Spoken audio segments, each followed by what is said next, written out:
that.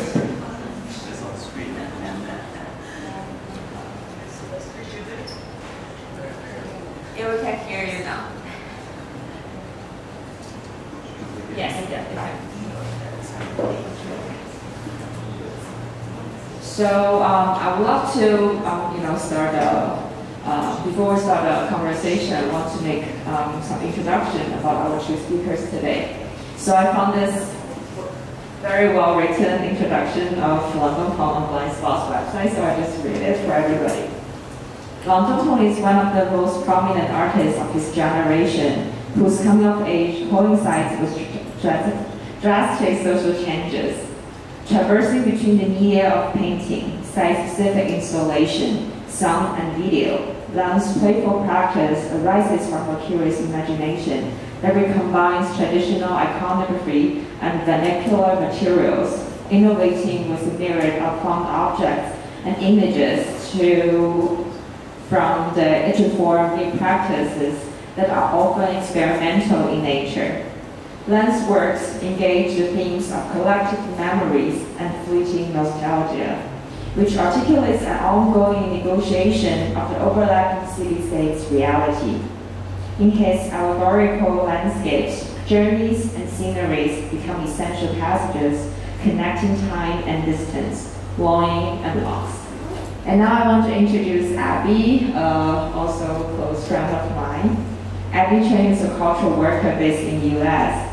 Currently directing the Contemporary Art Department at Asian Art Museum, and formerly the Artistic Director and Curator of Chinese Culture Center and Foundation of San Francisco. Known for her work on supporting artistic experimental practice on diaspora, gender, and urbanization, she and her team have received numerous grants and honors.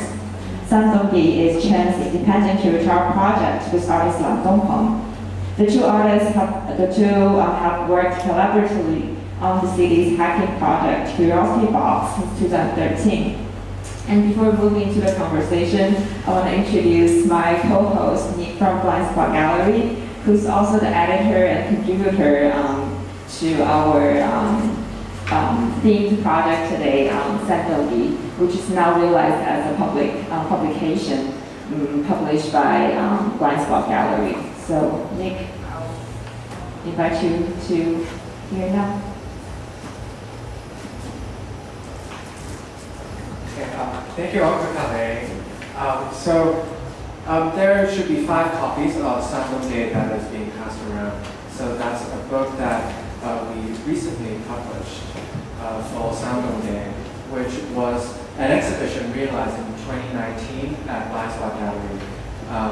The works that you see over here, where you see these surgeons who are operating on a landscape, for instance, that's one of the works that the artist made for the exhibition.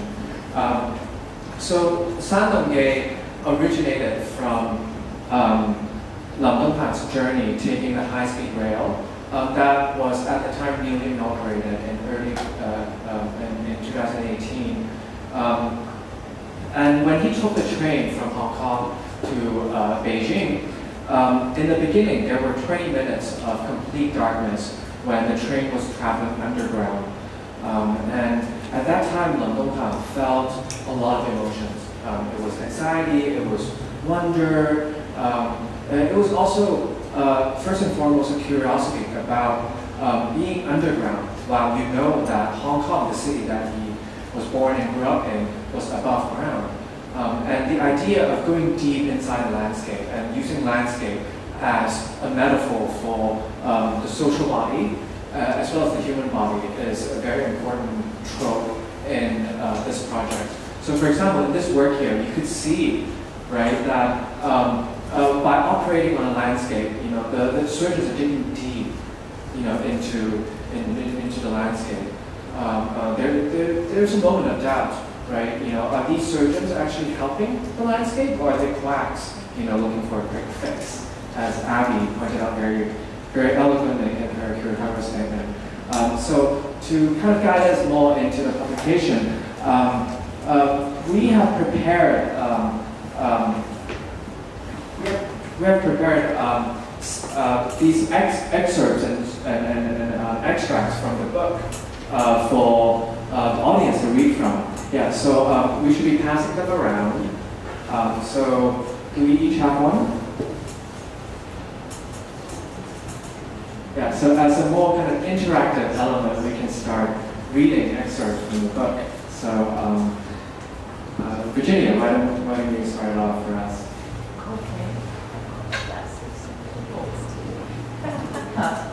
Okay. Losing the volition, the train shakes, turning into silhouettes. In the mountain of veiled shadows, birds fall down one by one, howling up into a desert. The road ahead with its shadows has no destination. Okay, someone else? And if you want to read the Chinese also. Yeah. So if you want to read the Chinese, also fine.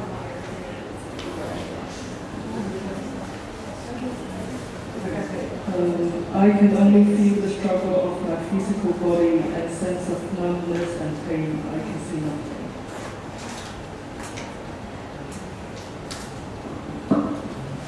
That place has no light and no sound, no composition, no temperature, no breathing, no nothing, and untouched by dust. Less and less people can be seen. Step by step, I make my way to the marsh and the tranquilness into silence, disappearing in the air under the silver light. Air is solidified into poisonous memory that cannot be erased by generations. Without the word, the silence turns into gloom. 流水無法猜透，太陽搖擺不定，猛烈搖晃，陰影退縮，星光暗淡無邊，寂靜想黑夜發光。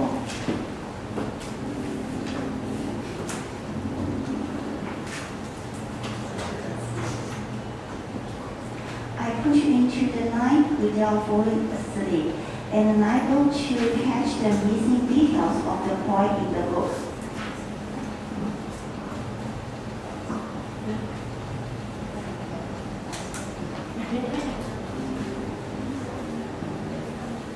So I will lose your radiance, woke up of gigantic force cannot forever. The chamber clouds cannot speak, and wait for the eyes to witness all that happens outside the imaginative world. As what happened turns into filmic images, these images reconnected along linked threads can become concealed in memory. One train after another runs along the airy spots, while the night sky remains silent, waiting for an unknown prophecy. Someday we will pour out into rains from the deep of the cave. Distance seems unnecessary to their mission and to paranoia, like the coexistence of sea olive and machine. The machine is a plant which grows side by side with sea olives on the beaches of Martinique. When touched, the plant can inflict painful burns, which is healed only by the sea olive. Importantly, distance scenes here are proximate in contrast to distances which only serve to engender control.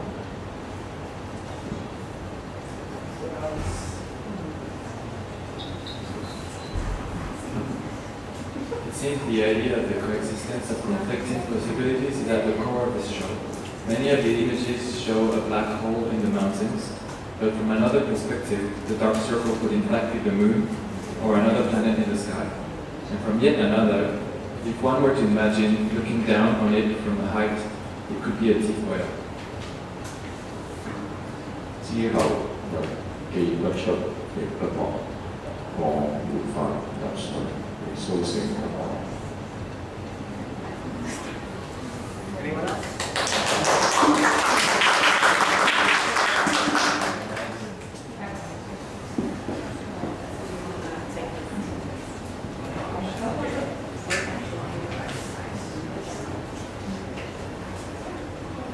guy's voice is very sexy.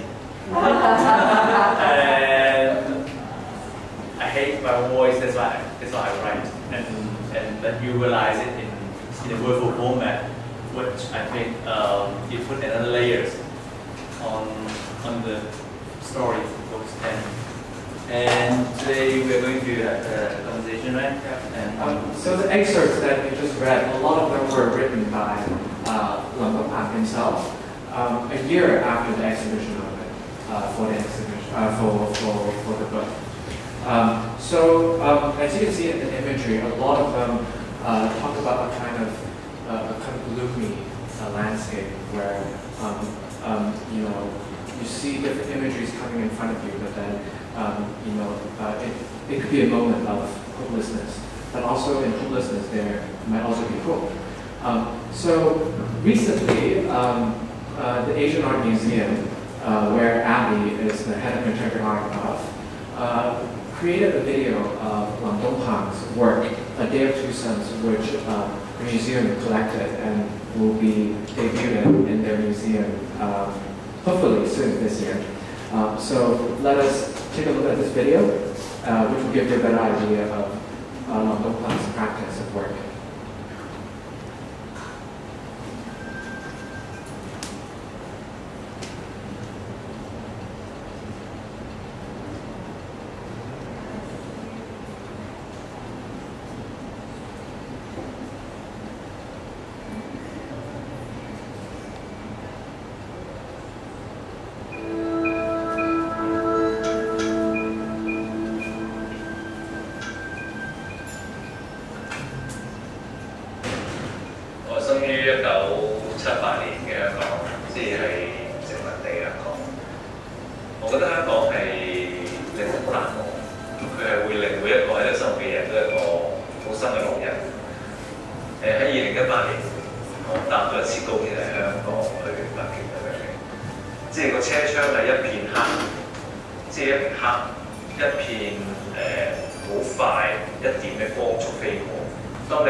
美學喺呢個城市入面完全充斥住。而呢個視覺元素係關於一個人為，然之後佢結合咗一個喺風景入面。呢呢個作品入面其實仲有幾個層次嘅，即係包括咗實物啦，一啲好細嘅模型啦，物件其實構成咗一啲真實嘅叫做小型嘅一個風景，但同時間我構成一個影像，即係一個影字喺一個錄像藝術上面。人經過嘅時候，你會產生嘅影像喺作品上面，同埋嗰個錄像本身都有一個人嘅影像經過。而呢幾個層面都夾合埋嘅時候，其實佢係創造咗一個唔同比例嘅空間，一個唔同比例嘅風景。呢個唔同比例嘅風景對我嚟講係一個張力嚟嘅。喺呢個好細同好大之間呢個 tension 呢個咁嘅張力，我覺得係我構成呢件作品入邊其中一個我覺得幾重要嘅元素。而比例會令你遊走於唔同空間、景物之間嘅自由度，我覺得都係好重要。我覺得我哋每一日睇嘢嘅時候，隻眼係吸收好多嘢，但係你真真正正能夠消化嘅，可能只係少於好少數。所以我覺得創作入邊最難或者最有價值嗰位就係你點樣去靜落嚟，將你真係睇到嘅嘢消化咗。而消化咗嘅時候，其實佢係會變成好多唔同嘅元素。我覺得就好似我睇中國畫開題嘅時候嗰段經歷入邊，或者中國畫嘅經歷入邊，點樣去睇佢入邊每一個細嘅一個元素。咁我再拆完之後，其實拆解完之後，我發覺呢啲元素只不過係一啲好，即係啲養分，啲養分都仲未足以同你去創作。你係再需要就係話用你嘅時間、經歷同埋你嘅材料、你嘅語言，再將啲嘢重新再編翻出嚟。所以每一日嘅個日常嘅嗰種睇嘢習慣，其實就好似你自己係變咗一本字，你吸收咗你身體入邊，你將分析完之後，你將佢編排翻出嚟，啲元素你再重新作翻出嚟，咁呢一本字典就成為你自己一個好獨特嘅一個創作嘅元素。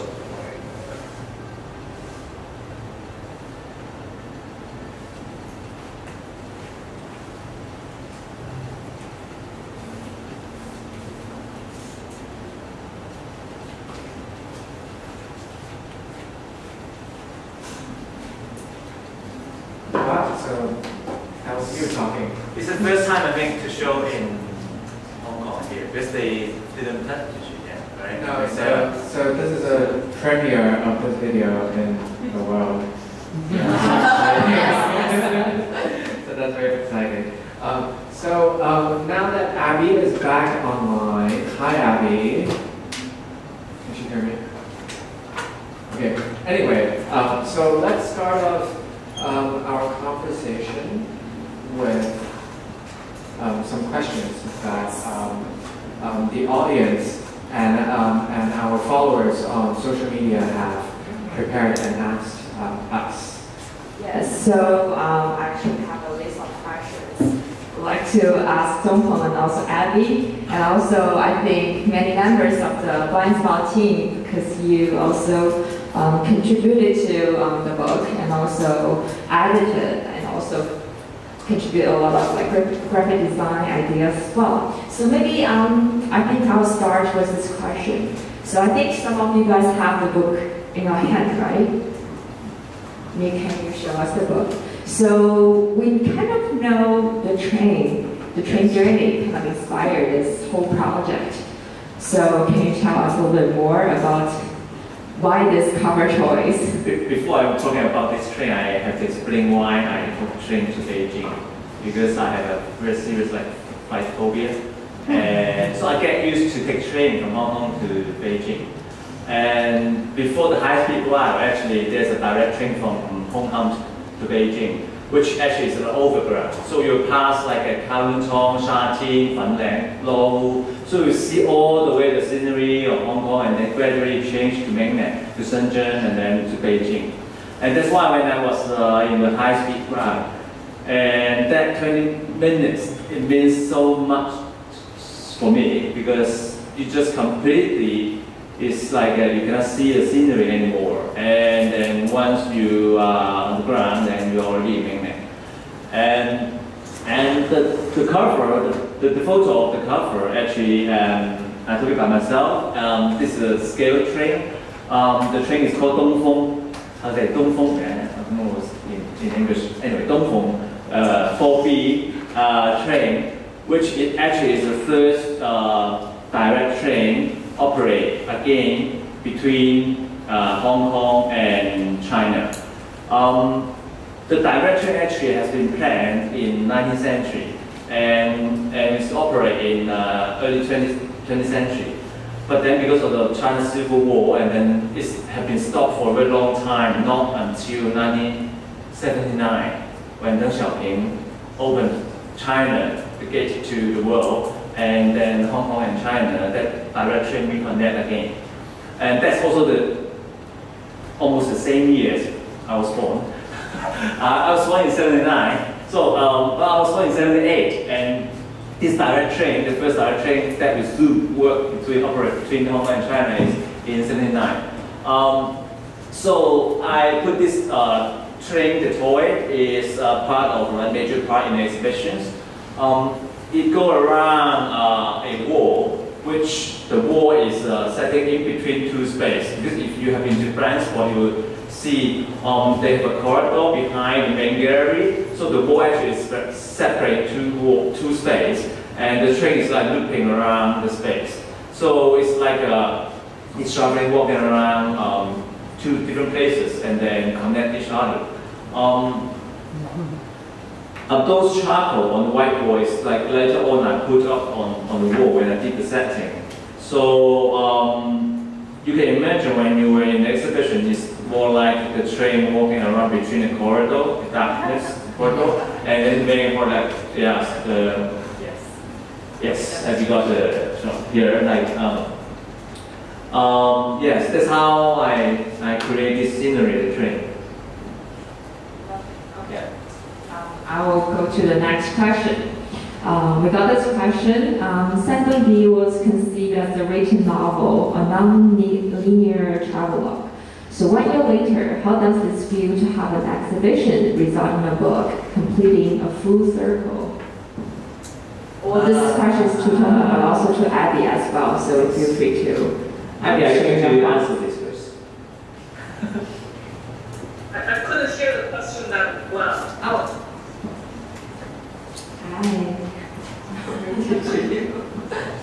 Saan Dung was conceived as a written novel, a non-linear travelogue. 1 year later, how does this feel to have an exhibition resulting in a book, completing a full circle? First of all, I think the book in so many ways adds another dimension into the exhibition. But just now, I feel there is another dimension being added, which is the reading of the excerpt from the book. And I feel like that large painting on the other side, that those sounds of the reading were actually the sound of the painting. So with all these writing from this book and then now being read in front of this painting, it feels like that is a full circle. It's adding the voice to the painting. So that's something that immediately came to my mind. So this is a very good performance that every one of you here like participates. And but I don't really think about a full circle because I don't like full circle. I like what spiral, right? Like you like spiral because it keeps things going on instead of looping in round. So I have a little bit explain why I think it's a like no flow when I start to do this project, because I think I don't really write. I usually paint. I really seldom to write. But then I think to write long novel, it means that you put a lot of like different layers of your experience and put it together. and from time to time you collect it. Just what I said, like in the video, you make your own dictionary and you compose it again. So it's a layers of like different experience from different period of time, and that actually is one of the most important elements when I did the Saan Gate. But also when I have to when I talk about that nature experience, I think it's not only about you standing in front of nature and that's it. It's always like a lot of different experience, layer by layer, then it then become compose the work, the artwork itself.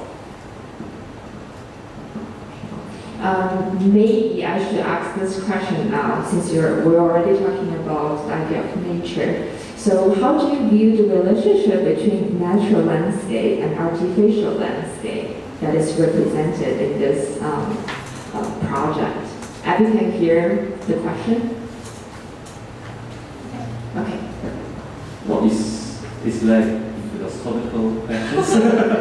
And I think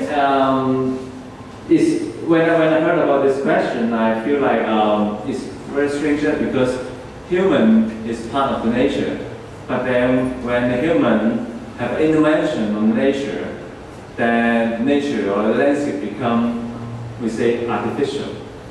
So we are part of nature, but then our intervention become like create another layers of nature, then it become artificial nature as well. This is very actually for me it's so strange. But what I really concern, or when I think about nature, I will think about different scale of nature. That nature that we see, and also the nature that have inner body. So that is between inner and outer space that it was connected. And that's why when I work on the Saan Gate and even like this painting, I start to think about the landscape is the body itself, and the body is also become part of the landscape. So for this painting, I just got the imagination of like when I was in the train, you hear the sound. Actually, there's no scenery anymore, and you just hear the sound in the train, and you just feel like your body or like you are in an operation room, and that's how those images come up. And I start to think a lot of that kind of imagery for the work in Saan Gate. Abby, do you want to add on anything? I think, well, Dung explained it very well. The only thing I will add and emphasize is the inseparable nature in his work between the body and the landscape. And also in the Saan Gate, and I think in some small artworks in this exhibition, that we see quite a few work. I don't quite remember the total how many works were there, but Dung also added this very sculptural elements to the painting, which is like a shape of the book. And for me, I'm just also very curious, like the body, the landscape, and also the shape of the book, and why the sculptural quality of the book is, or of this painting, is that important to him in this particular series, because that's a new thing that he's trying, to have this sculptural quality of a book with his landscape together. Well, I don't really think painting is a painting or a service of images, and I always think even like when you look at this painting, I will look at it as like objects. So from the even very beginning, when I work on painting installation, I think everything is an object. And objects, it means it has layers of, it has volume. And that volume, like even it's just a plywood, for example, this is a plywood. The volume, the texture, it holds the temperature. And that kind of temperature holds the mood. The mood, that kind of emotional thing, I think it was connected to your physical body. And so for me, I always like connect all this together in my work.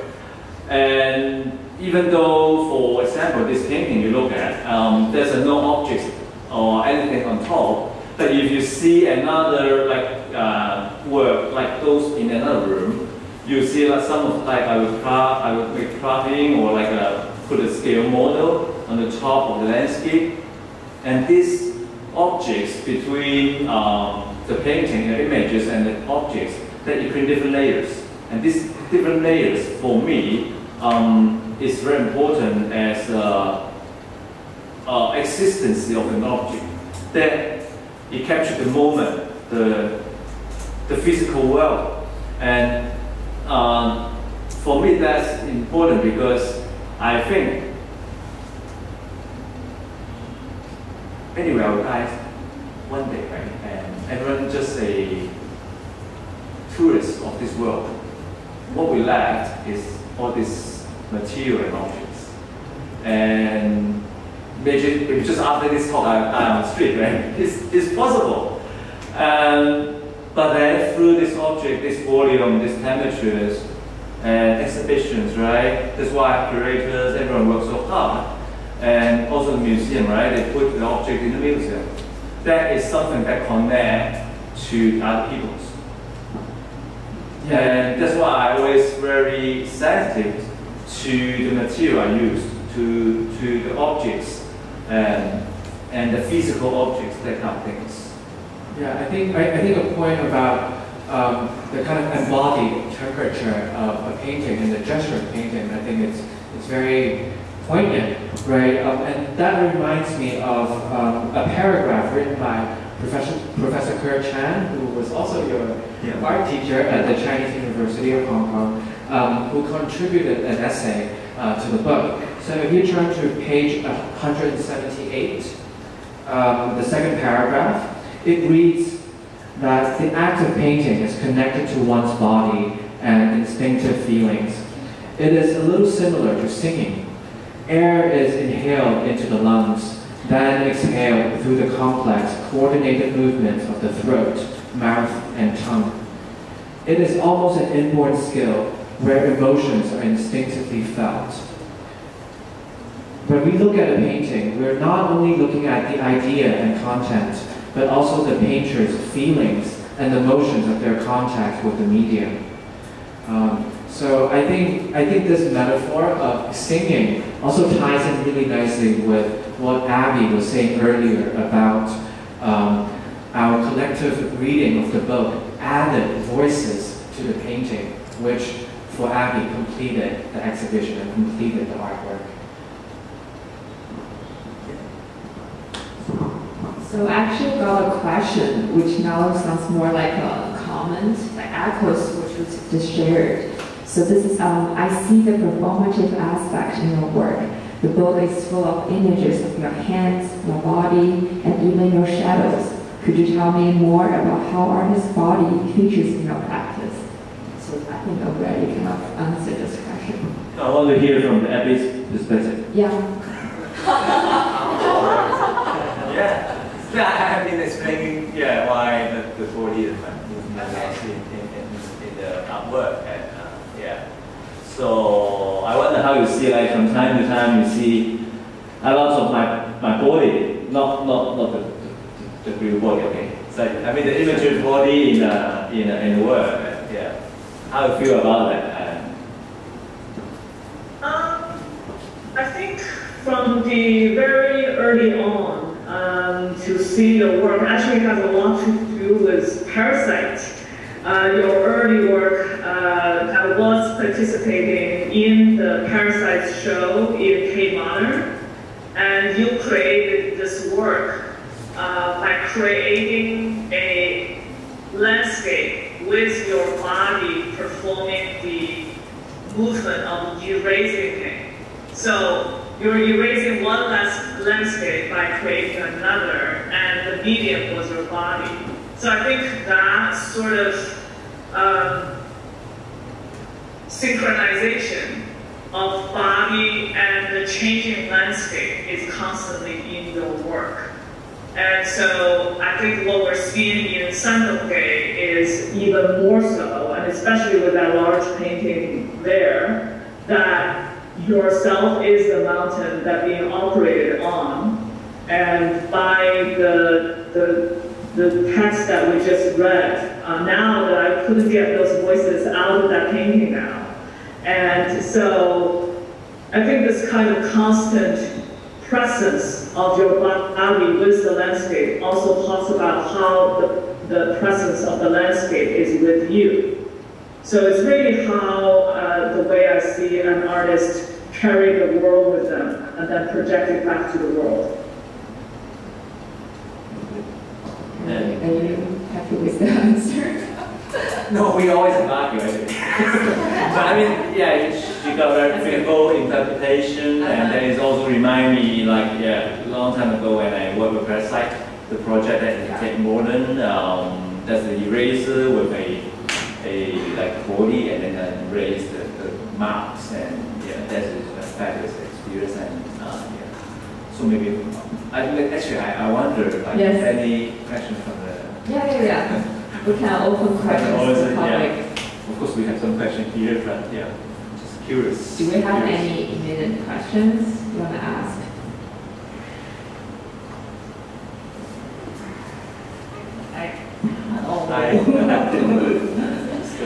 Just a very quick question. Yeah. I like the idea of when you're talking about yourself or thinking about how we define ourselves by creating dictionaries. And then we all have different definitions of how we think about ourselves, right? Mm-hmm. So two questions. One of them is, if you are a dictionary, what words right now do you think? What are your words? What are your dictionary words that you think are going through your head at this moment as part of this journey of this whole story that's come in place? Maybe I'll just have that one question. Yeah. When I talk about dictionary, it's not a clean dictionary, so the definition is changed from time to time. So your question actually is very related, and for me right now, I just want to make one dictionary that is portable and that is especially don't belong to any nationality. And because when we talk dictionary, we talk about also languages, right? English dictionary, Chinese dictionary. When I came up with the idea of dictionary, I'm talking about actually is the inspiration from the Chinese painting. And you can see from the video that I was inspired by Chinese painting. Even this painting, you see all this tree with the charcoal. And for me, charcoal is like a hard ink, it's like brush. And I did like directly on the plywood. There's a lot of things that I was inspired from the Chinese painting. But also I want to make a one remark is, different from our teachers or the older generation, when they talk about ink or when they talk about Chinese painting, they much connect that idea with their nationality as well. But for me, I think I approached the Chinese painting is simply because when I was studying in London and back to Hong Kong, I found the Chinese painting is one of the most valuable resources we can find in this city. That actually is very true. When I was in London, that I opened the book, okay, you see Picasso, and then right next to my college, it's just National Gallery. And then you see, okay, that's Picasso, that's Van Gogh, and whatever the masters. And that is so related to your life experience. So when I look at Chinese painting, that I was like recall my in Hong Kong, you go like if you go to a Hong Kong Museum of Art, actually they have a very good collection of Chinese painting. And then you associate all everything together. It's not only you study something from book, but that is something you found in your life, in your daily life. And even though like in Hollywood Street, I was like still in love, like in the summer, I was like walking along the Hollywood Road and studying all those Chinese antiques. It's nothing about fake or real, it's just about the form is beautiful, and I start to draw about that. And so when I look at the Chinese painting and all those even antique, I took all those, like for me it's a valuable experience and those valuable aesthetic. But then I think it could also, you also find in Japanese culture, in Korean culture, right? So I started trying to go beyond the nationality, because I think arts go beyond nationality and then connect like different people together. And you also should have the freedom to enjoy, to study whatever you like. And I think that's most important. And if I have to create a dictionary, that must be a dictionary that holds everything I see from the world, the physical world, that is meaningful for me. And I think everyone should have the right to take that kind of freedom to create your own dictionary. And so if you look at this painting, I'll say, yes, it's inspired from Chinese painting, but same as in the video, I put that idea further. I even get that kind of technique I learned from Chinese painting into the video world, installation. And I think that is because I don't see how one culture is only belong to one nationality. If you break the boundary, then you mix everything together. And that is one very important experience when I was studying in Hong Kong, when I was in Chinese university. We studied everything. Our professor, like Chen, he said, our college, our department is the most difficult department in the world, because we have to study 5,000 years of Chinese painting or Chinese art. At the same time, we need to study 5,000 years of Western art. So what does it mean? It means you don't study something very in depth, but you are open up to everything and every possibility. And after I graduate, I just take this as advantage instead of shortage. You know, when you compare with other artists, they say, okay, I've been studying like 10 years for oil painting. I said, okay, I just study 3 months actually. But then, I'm free to enjoy a lot of like different cultures, different art, different technique. And I'm free to associate everything together. That's how the Day of Two Suns come up. How these paintings come up like this way. And I think that is the most important elements or whatever, like the core value of making art. Okay. Yeah, sorry. I'm just too excited when I talk about it. So maybe I want to ask this follow-up questions actually to our blind spot team, to Nick and also to Vivi, because this is such a rich story, narratives, and also a lot of artistic languages we want to share through the whole project. And to our editors and contributors, like, what is your challenges to translate Abby's thoughts and also Dongfang's thoughts into this publication-based visual language? And maybe you can share some key decisions that you made during editing the book, because it's very complicated, and like how did you make that happen? It's a tough job, right?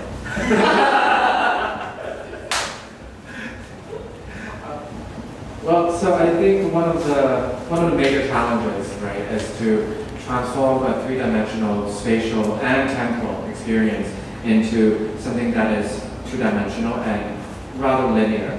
As we have seen in A Day of Two Suns, it's a work that is, that involves 4 projectors, 6 diaphanous screens, and the 4 projectors are always playing randomly.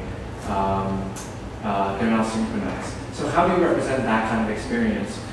So for that, we had to make certain decisions. So for that work, for example, we decided to have a few pieces of paper of these translucent paper, so that it simulates the effect of different layers of shadows being projected onto each other.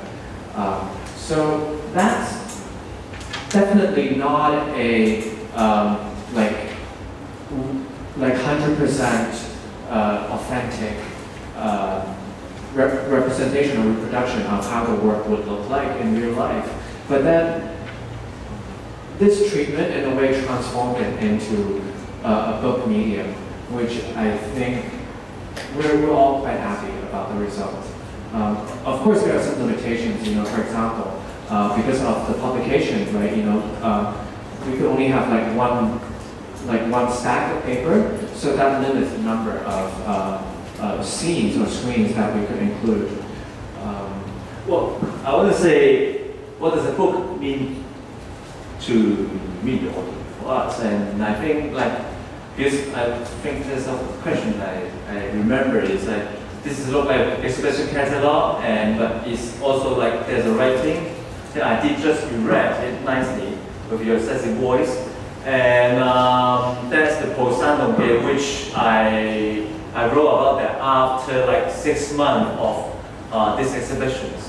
So for me, a book is more like an extension of a mind and also a space for reimagination.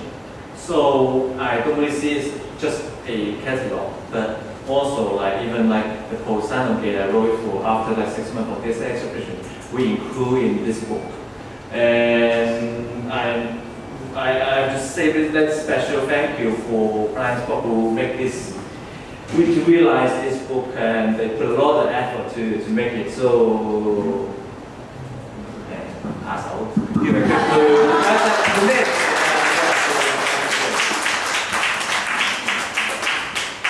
I want to add something unrelated to the book, although because we have talked a lot about it. I want to talk about the relationship between Abby and Dung.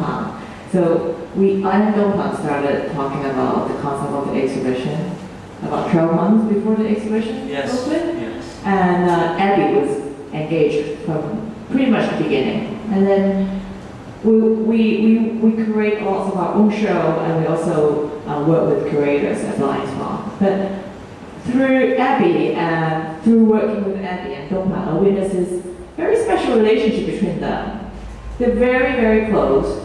And we talked, and then we eventually started a WhatsApp group, and then I was in it. And we had this close communication that between Dung and Abby especially. We talked so much about the exhibition, about the concept, and things unrelated to exhibitions. There's such a tight connection that I've never seen during my years running Blind Spot.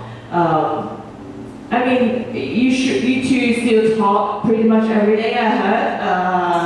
How does this tight relationship, it's almost beyond, it's relationship beyond the curator and an artist. Yes, schedule that. And it's almost beyond a professional relationship. And how does it affect you two working together in an exhibition or and because Dung will be showing at Abby's the newly opened contemporary art department at Asian Art Museum, which Abby is heading. Anything to respond to this? Yeah. We have to either explain the first time we met. So start from this love story, okay? The love story is always start from the first time we met, right? And actually she came to Hong Kong to fly Warren, the artist you work with closely. And then just Warren is not in Hong Kong, and then Abby came to my studio. And that's how we met. And at that time, my studio is hanging around a lot of the painting on plywood, that kind of work. And Abby actually is not interested at all. I still really remember, but I just to be polite, and she just to be polite, and then we start to talk. But in that conversation, I really remember we talked a lot about Hong Kong and myself, because I'm so surprised. Abby actually, for her, all those Hong Kong song, movie star is all her dream. It's always teenagers, your memory. And so suddenly it's just very close, because the culture, even just the pop culture, brings people together. And then before she left, I gave her, in that conversation, I have one very important remark that we made. When we talk about Hong Kong, I told her, if one day Hong Kong is not Hong Kong anymore, we don't need the Hong Kong dollar. And then I still remember I picked up, I don't know why, I just take out a Hong Kong dollar. I said, this is going to disappear. And then later on, I really actually make one Hong Kong bank note and then I erase them. So after that, I gave her a book about my learning experience, the studio book. The app is so crazy. I mean, when you read the book, you just find another dimension of the artist. It's not only about the plywood painting in the studio. And that's actually sometimes I feel very upset because I only can put the plywood on painting in my studio. I cannot put the video or something else to represent myself, even though I did a lot of different card things. But then she was so surprised, and then, you know what? She went back to Shenzhen, and then the next day, that night, I think she just called me and said, okay, tomorrow, 8 in the morning, I'll be in your studio. I said, wait, what? You're coming back from Shenzhen at 8 in the morning? So we keep talking a lot about different ideas, and yeah, I think there's not many curators who do that, right? And that's why we are not curator artist friend. We go beyond that, right? Maybe. Yeah. Well, I was surprised to hear that these are not the relationship that you see often between curators and artists. Because I kind of thought all curator was this way, so. You know, the first time when I graduated, I have my studio in full. Actually, I have my studio in full time before I graduated.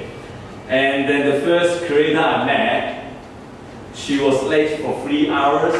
And then, because they just want to stop by Hong Kong and go back to mainland to find Chinese contemporary artists in mainland. And then she was late for 3 hours, but when I opened the door, the first sentence she said is, can you be quick? I do that. I said, what the fuck? I mean, I know I'm not a famous artist, okay, at that time. But I think that is a way of respecting the artist. But anyway, we have been in that kind of situation for very long. That's why I told Abby that my experience with curator actually is not a good memory at all. So even sometimes with Gary, to be honest. So I had a lot of angle, a lot of things to protect myself in some way. But anyway, it's just an experience. So when I came to, that's why when I came to talk with Abby, I think it's just something very special. She really looked into the work and then see like different dimensions of the artist's creation, and that's how it becomes like that.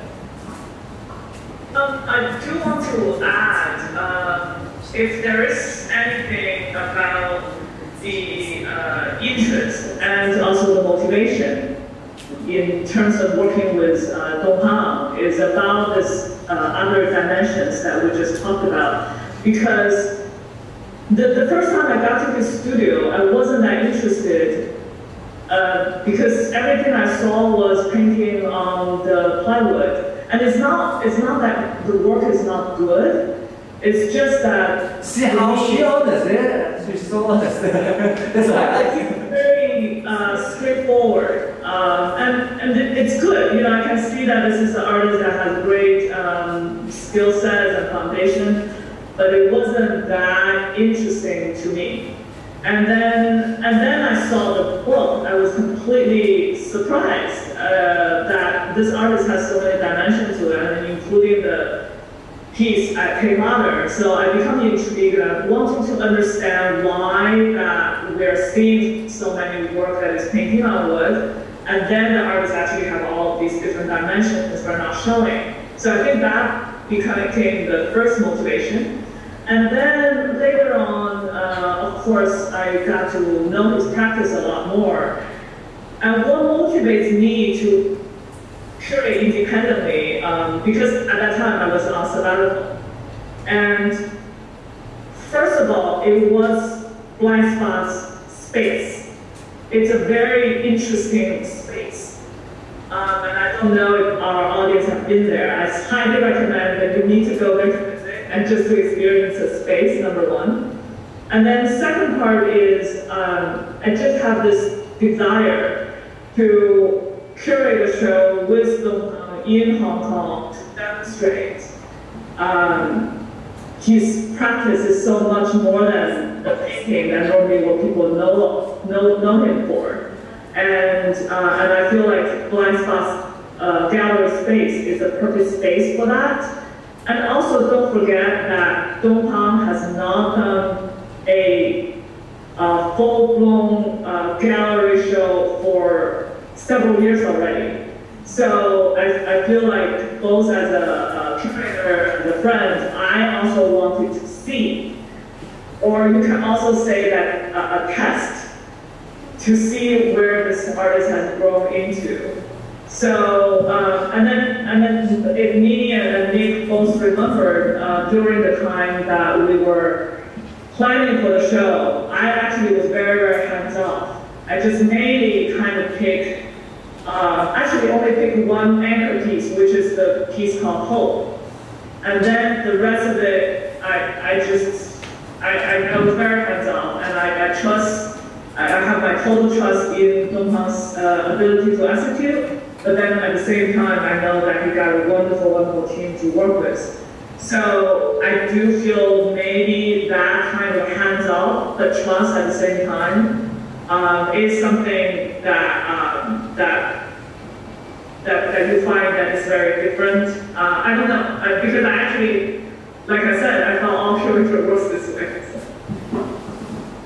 Maybe I can ask a follow-up question because well, Abby as a curator, both independently and also with institution, do you want to talk a little bit more about, especially given what is happening in Hong Kong right now, and also like based on your observation of how artists and curators collaborate with each other, what roles or responsibilities that curators should really do? Like, you think you want to advocate for, and also to Tung, what kind of relationship you're also seeking with other curators or other upcoming collaborations?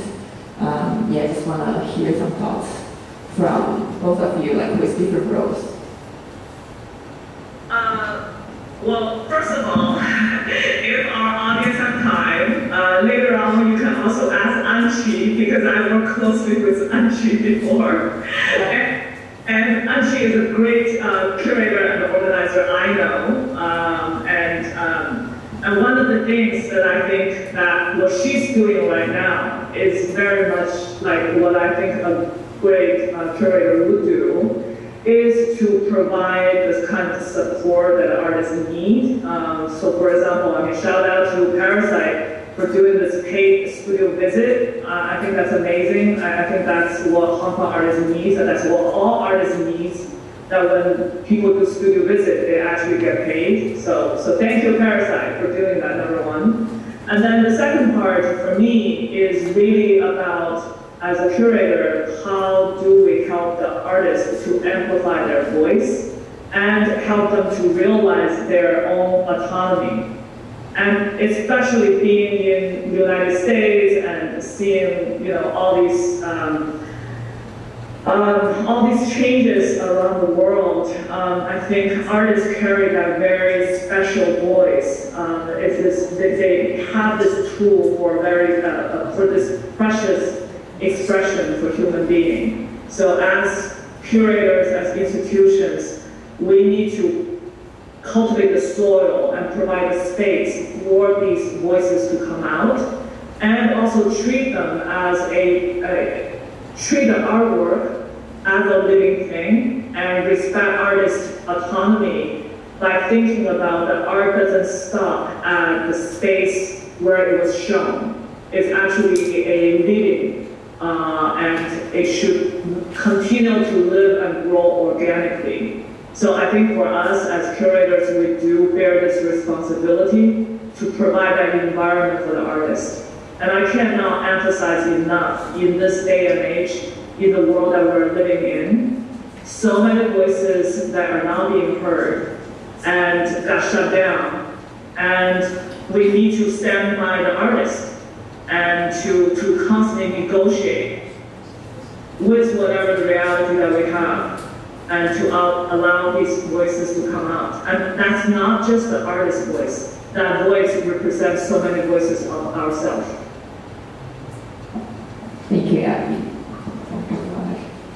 just listen to Andy.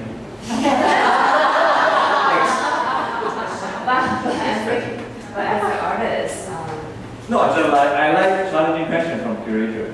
And if I have to do exhibition with the curator, I think I'm expecting really to protect the artist and the creation and also message and the artwork for the project and the whole project. And that's it, yeah. So it's very much included in Nelly's comment. So just listen to it.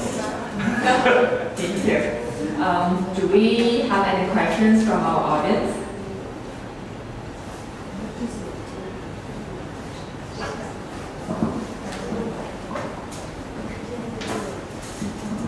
Thank you very much for the sharing. Maybe may I ask one kind of more technical or in the process of making this art?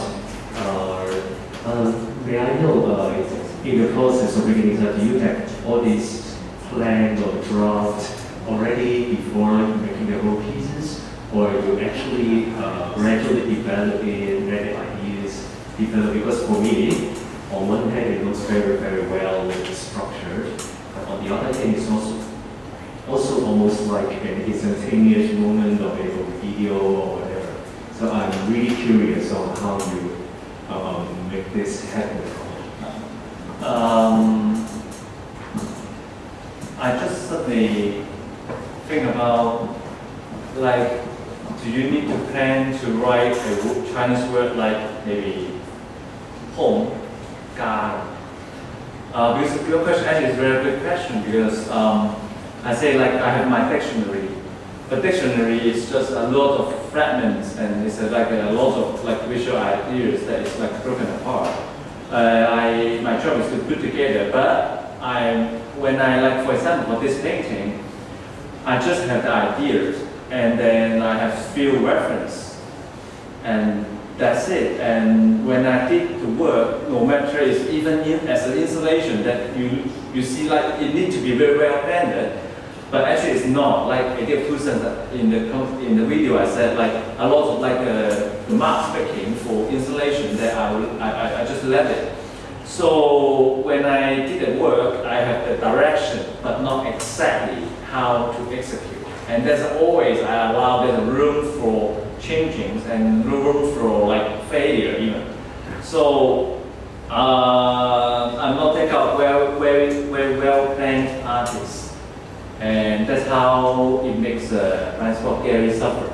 So even I create installation that I will make a lot of unexpected things. That's why I told you, like, I don't like circle. I like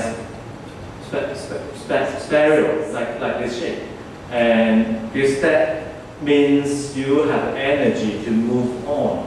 And when I make failure or make mistake, and then that mistake become my next project's core value sometimes. So for this painting, even like those light and then the dark, the brush stroke that was I just add after. I don't really plan it at the very beginning. So I'm not that kind of very well planned person at all. But I think it is important to leave some room for that kind of extension of the work. Any other questions?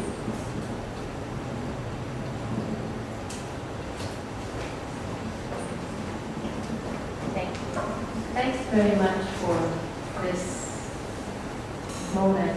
I'm not sure how to put this, but you talked about your dictionary, and the elements you have.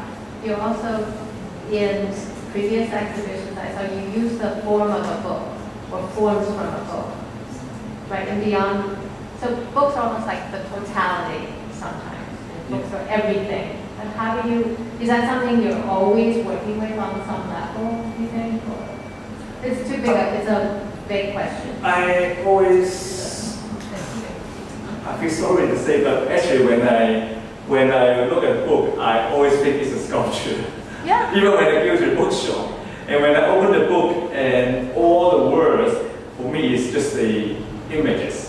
And then that's why I came up with an idea, like transform the a novel or like fiction, or even non-fiction or fiction, whatever, and then turn all this into images. And that kind of image thinking and making that kind of, what you said, it's like Pictionary more than a dictionary. And that kind of idea has been always in my mind. That's how I approach book, and that's how I think book is a space for extend your mind and imagination. And that's how I define the book's format. And I also use book format to create the work, like those in another room. You see that there's a 2-panel. It looks like an open book. The plywood for me is just a very thick paper. So when you put in like open book format, it's just 1 page, but it's very thick. And that thickness actually is allow you to change your idea when you are working on the surface. Just what this gentleman asked before is because even like it's just like 18 millimeters thickness, but you can dig, you can pull, you can drill, so they can hold a lot of possibility. And even that little room for me is very important.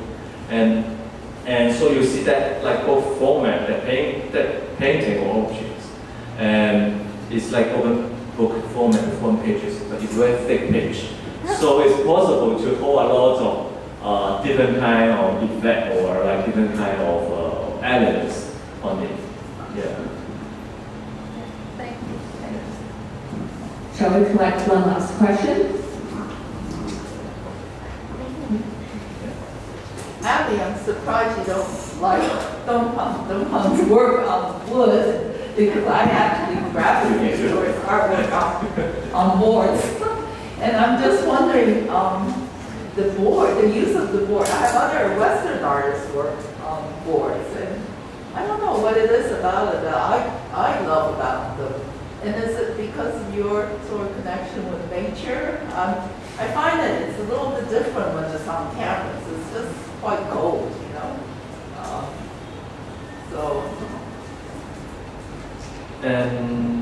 No, actually, I used to paint a lot of like animal or different things before, and of course landscape. But I think like landscape and animal has been had a long history as just a metaphor. So even when I'm painting about landscape or animal, I think about human conditions, and that is how when I approach all these images and what these images signify. I mean, like when I make the polar bear painting, at that time I was like showing in Times Square, and there's a lot of reporter like say, okay, this artist is like environmental friendly artist or something, you know. And I said, okay, I will try my best to be environmental friendly. But the first encounter that I worked on the polar bear painting is just because when I saw a polar bear on the ice, then he's so lonely and his environment is being changed. The polar bear cannot control the environment, but the environment is changed by human. So it's kind of agonist and hopeless, their feeling. And so when I look at the polar bear, I think that actually is the same situation as human. Even though we think we can change nature, we can change everything with technology, but at the same time we are in front of nature. Actually, sometimes we are just very little. So I just feel like the polar bear situation is the same as like me or like human. And that's how I use the polar bear as a metaphor and use the nature as a metaphor to present that kind of human condition. And yeah, that's how I start looking at all these things. And, yeah. I like the piece of hope.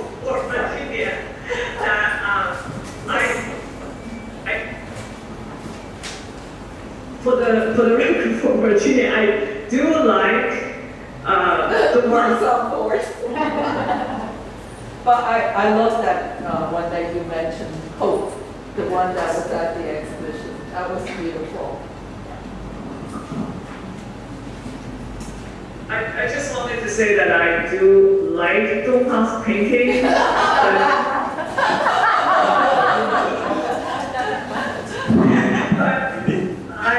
I like it when it's in reference. Right. I like it more when it's there's been reference to this a lot of his other works.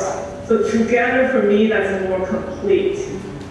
Before I only see one element of that, and I thought that element somehow was not enough. And then, of course, I got to know him more, and then realized that how rich his practice were. And yeah, so but I do.